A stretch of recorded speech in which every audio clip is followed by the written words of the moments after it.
Hi everybody, this is the first video in the Divergence and Curl video sequence going through section 17.5 of our text. So what this section's all about, well, we already have definitions for divergence and curl, and we've used these in 2 dimensions, divergence and curl in 2 dimensions. And we use these had to deal with Green's theorem, right? This was the property of the vector field that we were integrating over in a region. We're 2-dimensional divergence and 2-dimensional curl. So the purpose of this section is to extend divergence and curl into 3 dimensions, and this will give us one tool that we need in order to extend Green's theorem from a 2-dimensional theorem to a 3-dimensional theorem.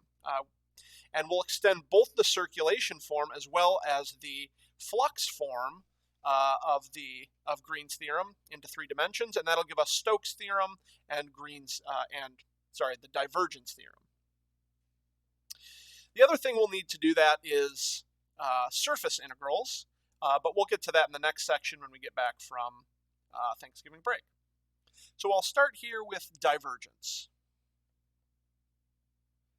So in 2D, the divergence of a vector field, so I should give us ourselves a vector field here in 2D, let F equal F G be our vector field. Then the divergence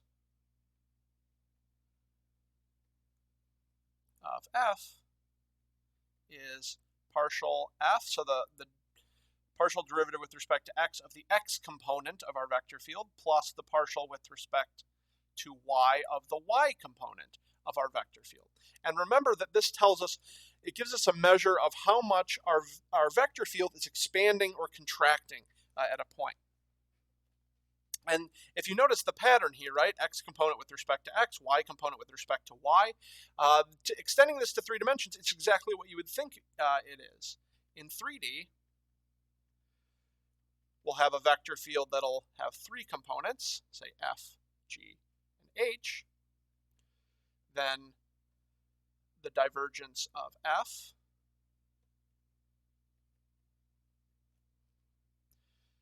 is partial F, partial X, plus partial G, partial Y, plus partial H, partial Z. And it measures the same thing it does in 2 dimensions. It measures how much the vector field is expanding or contracting, right? If it's positive, it means the vector field's expanding. As we move away from it, the vectors are getting longer. Or contracting, if it's negative, the vectors are getting shorter as you move away from the point. So what I'd like to do here is actually develop a little bit of notation that's going to be super useful in this section, and that has to do with the del operator. So recall the del operator.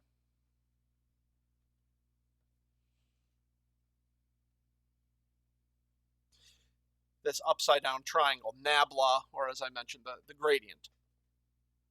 So when we apply this to a function, we get the gradient of it, right? We get partial f. Remember that, call the del operator del, and if we have a function of 3 variables, is differentiable. So if we have a differentiable function of 3 variables, then del f, so applying the del operator to a scalar function of 3 variables, gives us the vector of partial derivatives. It gives us the gradient, right? Partial f, partial x, partial g, partial y, partial h, partial z. And see how close that is to our definition of divergence. Divergence, it seems, is the sum of the components of the gradient of a function of 3 variables. So this is curious, and it actually allows us to extend this del operator for other situations. So in general, the del operator, del, is a vector operation. So it looks like this: partial with respect to x, partial with respect to y, partial with respect to z. And then if we apply that to a function, so del of f, it means to stick f inside of this del operator. So this is partial f, partial x, partial g, partial y, partial h, partial z. And so that's nothing new. This seems like, I don't know, maybe trivial or silly to do this, but check out what happens. Well, one thing we can do, if we think of this del operator as a vector, and it sort of is, but it's more of an operation. If we take this vector, it means we can do vector operations with other vectors. And so if I say take my vector field big F, one thing I could do is take, say, the dot product of the del operator and my vector field F. So let's see what happens when we do that. Del dot big F, the vector big F. So that looks like partial with respect to x, partial with respect to y, partial with respect to z, dot f, g, h. So what does this say to do? If I'm treating this like a dot product, right, I'm going to multiply each component across, right? Only here, since this isn't really a vector, it's not really a vector, it's an operation, instead of multiplying partial with respect to x and f, because that doesn't make any sense, I'm going to apply partial with respect to x to f. And then I'm going to sum all of these because that's how the dot product works. So this gives us partial of f with respect to x plus partial g with respect to y plus partial h with respect to z. And that's exactly the divergence of my vector field f at any given point. And so that's pretty neat that I can take this del operator and do dot products with it. We also have another way we can use the del operator, and that's the cross product. We can also take the cross product to two vectors, and so we'll see how that relates in the next video. For right now, I just want to sum up what we've seen with divergence. So divergence of a vector field, it's differentiable, is div. So this is our notation for divergence of a vector field, and this is given by either del dot f, or we can just write it down as partial f, partial x, plus partial g, partial y, plus partial h, partial z.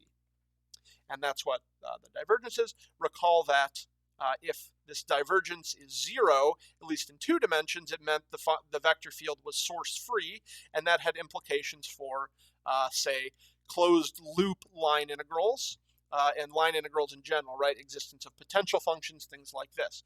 That's all going to carry over to 3 dimensions. And so I'll say here, just to remind you that if the divergence of f is 0, if f equals 0, or alternatively, if you want to write it with this new fancy notation, del dot f equals 0, then f is source free. All right, that's it for this video. In the next one, we'll take a look at some examples of divergence and actually compute some. See you there.